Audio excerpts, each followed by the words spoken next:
तो मन में क्या होगा? शंका, भिन्नता।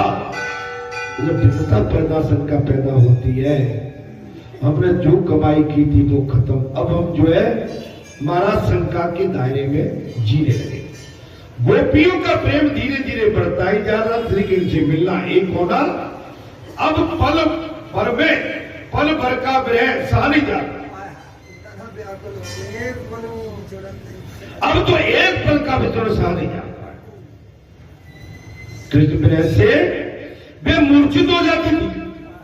कथा सुनिए, कृष्ण प्रेम में वो गोपिकाएं मूर्छित हो जाती थी। अब उनकी और कोई वासना थी नहीं, केवल भगवान से मिलना है। उन गोपिकाओं की कोई दूसरी वासना थी नहीं, भगवान से मिलना।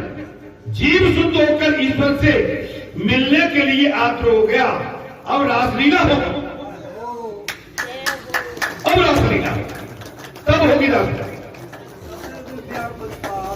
ये चौपाई में बार बार कहता हूं, जन्म कुमार जीव को जबरी और जन्म कोट करना। ये जीव तो संसार की वृत्ति, संसार की सुख सुविधा त्याग कर तुम मेरे शरण में आ जाएगा। गारंटी देता हूं, मैं तुझे निष्काम भक्ति दे दूंगा।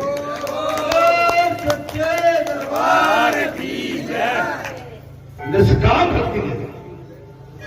कृष्ण ने अपने बाल मित्रों से कहा था कि जब भी किसी को मूर्छा आए उन्हें बुला लिया। भगवान श्री कृष्ण ने अपने बाल मित्रों से कहा, जब किसी को मूर्छा आए तो मुझे बुला लिया। गोपियों को मूर्छा उतारने का उपाय वे जानते हैं।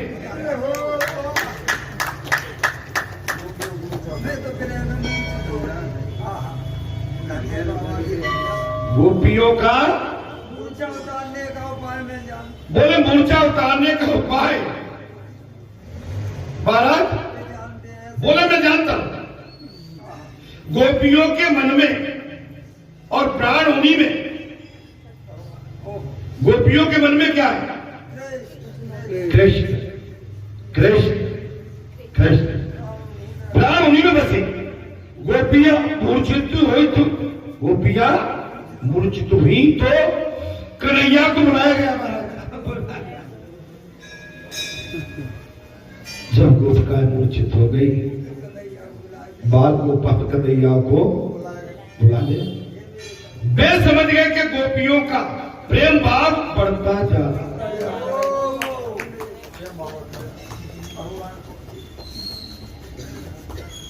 वे समझ गए कि गोपियों का प्रेम भाव। कन्हैया ने गोपियों को सहलाते हुए कान में कहा, शरद पूर्णिमा की रात्रि को तुमसे मिलूंगा।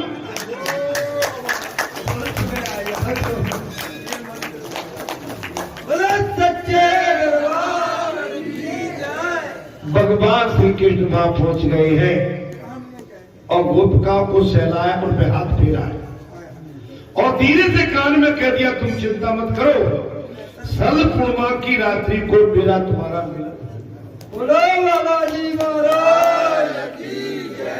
तब तक धीरज रखो, तब तक धीरज रखो, धीरज रखकर मेरा सतत ध्यान करती है। धीरज रखकर मेरा सतत ध्यान। महाराज क्या कथा है। वैष्णव तो प्रेमी से मिलने की आशा में ही जीते। आप जैसे वैष्णव मिलने की आशा में ही जीते, प्रेमी से मिलने की आशा में ही जीते। मैंने आपसे यही तो अनुरोध किया। आप वैसे ही डरे रहते हो, वैसे ही कभी कभी तुम्हारे चेहरे ऐसे कुमलाए रहते। ये तुम्हारे चेहरे पर जो मुझे दिखता है ना, आप सोचो इस चेहरे देख के मैं खुश होता हूँ, मैं निराश हो जाता हूँ। आपके मेरे में 7 दिन में 2 बार आप पर इतना बढ़िया लेप चढ़ाता हूँ और आप पर उस लेप का असर नहीं रहता।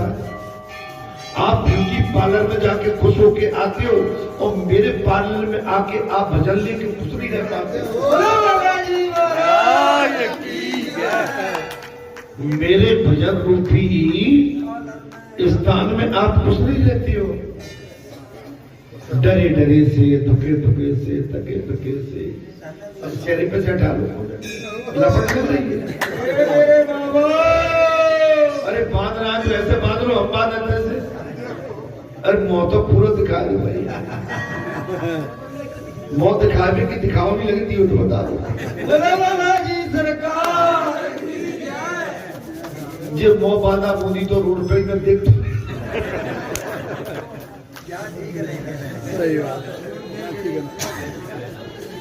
जाको बैठो, जाको देखे तो रोड पर मोटरसाइकिल में ही हो तो जगह चले जा रहे। धन्यवाद। बाहर जमाने तुम कितना बदल गया महाराज। वैष्णव तो प्रेमी से मिलने की आशा में जीते, कन्हैया अवश्य मिलेगा। गोकुल की सभी गोपियां रास में नहीं थी महाराज, गोकुल की सभी गोपियां रास में नहीं गई थी। जिन गोपियों को अधिकार प्राप्त हुआ था वे ही जा सकी। अब यहां से कि आप गिने चुने बैठे, आप अधिकारी इसलिए बैठे, नहीं तो ऐसे मौसम में कौन निकल पाता। अब बाबा से पूछोगे तो बाबा तो 4 बजे का निकला, तब तो गनगोर अधूरा था।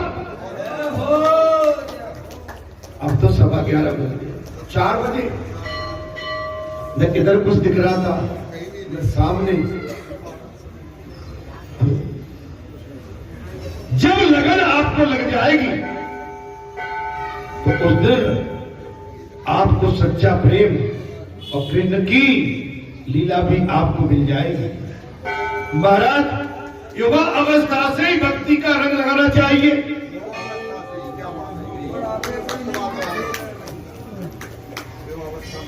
युवा अवस्था से। अब कहाँ है वो? कंचनपुर में जाके ट्रैक्टर उठो किया। नाम तो सुंदर है कंचनपुर, तो सोने का खजाना है वो तो भाई। ये मेरे बाबा, भगवान से अगर आपको डोर लगानी है तो युवावस्था से कथा के लिए भगवान सुखदेव ने कह दिया राजन, युवावस्था से ही भक्ति का रंग लगाना चाहिए। व्रत अवस्था में तो भक्ति का रंग चढ़े वो ठीक तो है, किंतु उत्तम नहीं। युवावस्था में चढ़ी क्या जरूरत है? बैठ नहीं पा रहे, देख नहीं पा रहे, बोल नहीं पा रहे, रुक नहीं पा रहे, बात करते करते मल मूत्र आ गया, उसको साध नहीं पा रहे। कैसे बात बनेगी? नहीं बनेगी। जब आप सवेरे तैयार होते हैं तो देर लगती है, नहीं किसी टाइम में सर्विस काल में हम 400 किलोमीटर चल के रात्रि में आके पटाख से कपड़े पहन के सटाक से यहाँ खड़े होते। अब कम से कम आधा 1 घंटे पहले उठना पड़ता। धीरे धीरे कहीं रपट नहीं जाए, कहीं मार्बल में पैर तो चट टूटे पड़ी रहे। तू गाड़ी बंद गति में आ गई, फुर्ती चुस्ती भाग दौड़ युवा अवस्था में बन। युवावस्था में तुम गृहस्थी के चक्कर में फंसे हो। जो प्रेम आप संसार से करते हो भगवान से प्रेम करो। संसार आपको कुछ भी नहीं देगा, लेकिन हम वचन देते हैं अगर भगवान से प्रेम करोगे तो तुम्हें अथाय राम भक्ति की।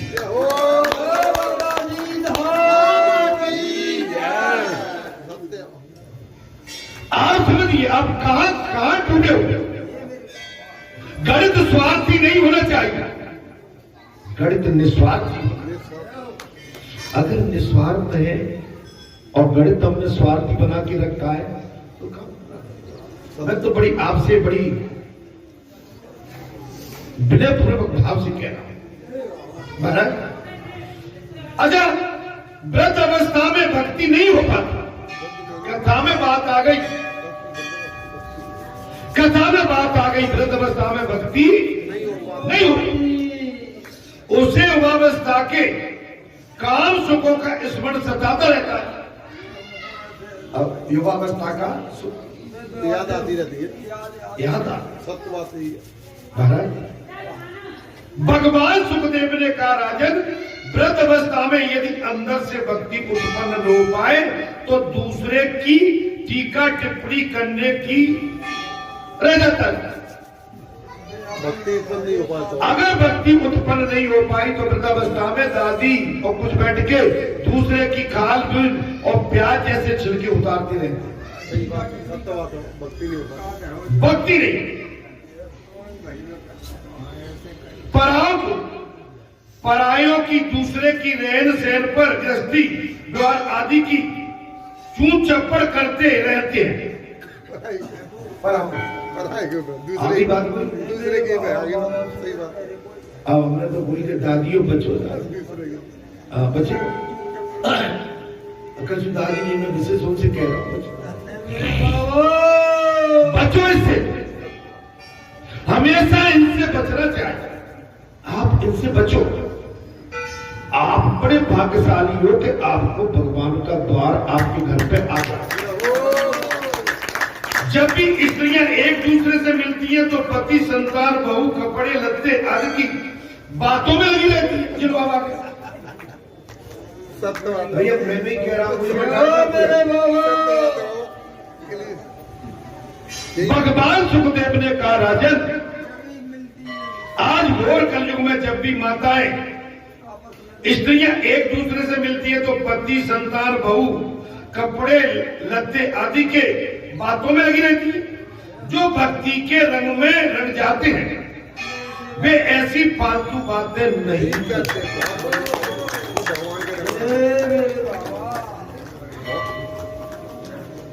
तुमने साड़ी दे दी का, बाकी साड़ी आई का, बाकी ना आई तो तुम्हें दे दो भैया का मजा होगा।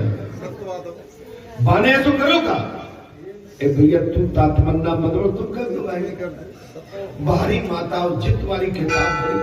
अच्छा उस समय इनको टैप करना चाहिए बातों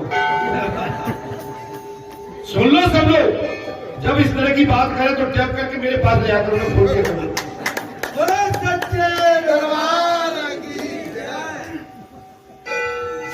बाल पक जाने के बाद माला न फेरे तो उसका कलेजा और काला हो जाता। बाल पकड़ने के बाद बाल सफेद हो आज तो किसी के पक्की कहाँ रहे, सबके काले दिखते हैं मुझे। काय भैया काले कर लेते, काले कर लेते। सही बात है। महाराज आज के गौर कलयुग में बाल किसी के पक्का नहीं। अब जी कह रहे रंग लेते तो रंग लेते होंगे।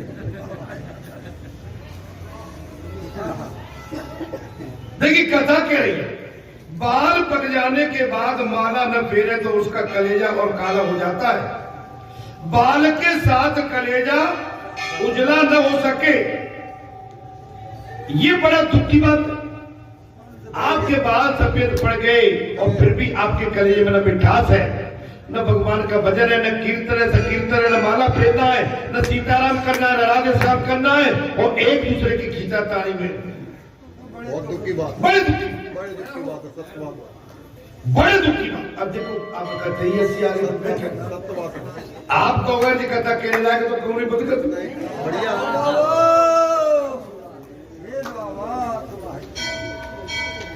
कन्हैया उस गोपी के कानों में कुछ कह रहा था और गोपी की मूर्छा दूर हो गई। भगवान श्री कृष्ण कन्हैया जी गोपी के कानों में कुछ कह रहे थे, उसको मूर्छा पड़ी हुई, गोपी की मूर्छा दूर हो गई। एक वृद्धा ने ये देखा तो उसको दाल में कुछ काला नजर आया।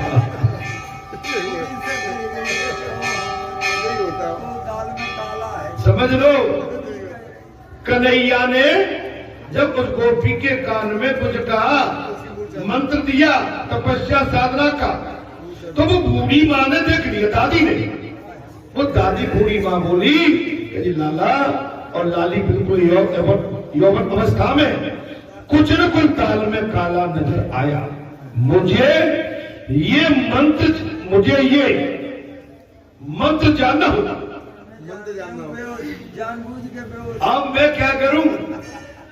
मुझे इसकी परीक्षा लेनी होगी। उस बूढ़े ने ठोक जानबूझ के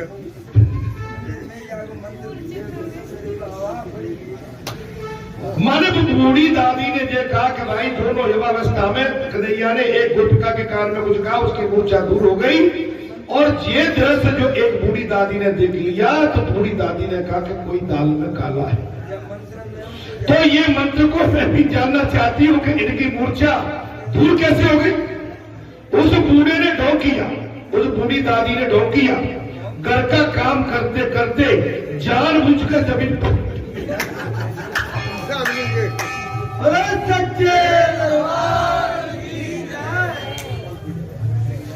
उस बूढ़ी दादी ने ढोंक किया। घर का काम काज करते करते महाराज और घर के आंगन में जानबूझ के लेट गए। बहू को दुख हुआ। उसने श्रीकृष्ण के पास जाकर कहा नाथ पधारिए, मेरी सास जी मूर्छित हो गई। धन्य मेरे बाबा। वो गोपिका ने कहा नाथ पधारिए, मेरी सास मूर्छित हो गई। बेचारी बहू को क्या खबर थी कि उसकी सास का ये कपट है। उसको पता नहीं। बेचारी उस बहू को क्या पता था कि उसकी सास उसके साथ कपट कर रही। कन्हैया ने कहा जिसके बाल पक गए हो, बाबा मेरा मंत्र ये मेरे बाबा, जिसके बाल पक गए हो उसको मेरे मंत्र से कोई लाभ नहीं होगा। बोलो सच्चे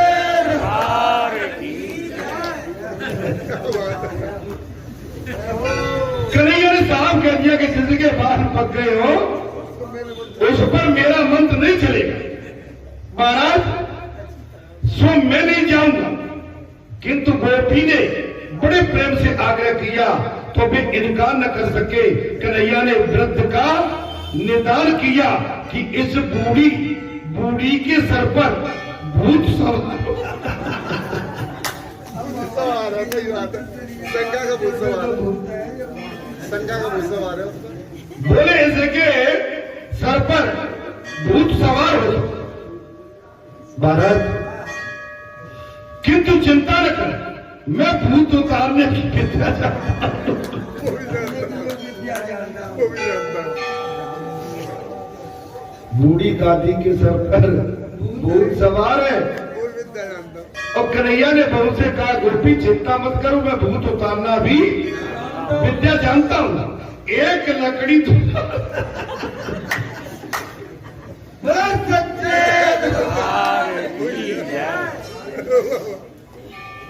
बोले एक लकड़ी तो ला दो कोई।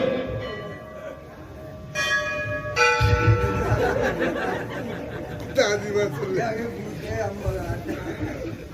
हे मेरे बाबा, बूढ़े बूढ़े ने ने सुन ली सब बातें। बोलो सच्चे जय हो बाबा। बूढ़ी ने मनी मन में कहा अरे बाप रे, अच्छे से कूदो, इधर डंडा है। अच्छे से कूदो। इतने में मैं तो लकड़ी खा गई और कन्हैया ने उस बूढ़ी को 2 फटके मार दिए। बूढ़ी तुरंत बोल पड़ी मुझे मूर्छा नहीं आई। बोलो सच्चे बूढ़ी बोल पड़ी मुझे कोई मूर्छा नहीं आई है। मैं तो महाराज ढोंग कर रही थी। सत्य बात है। मुझे मूर्छा नहीं आई है, मैं पाखंड और ढोंग कर रही थी। कन्हैया ने कहा हाँ देखा, देखो भूत बोल रहा है। कन्हैया ने कहा अरे गोपी देखो तो सही, बोल रहा है। अब भूत बोल रहा है। महाराज 2 पटके और जड़ दी।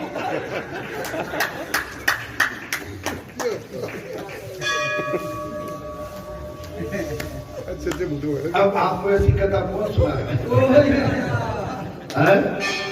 आप इतने हंसे हो ना, ये एनर्जी आपको कोई नहीं देगा। आज बाबा ने तुम्हें बरसों में हंसाया।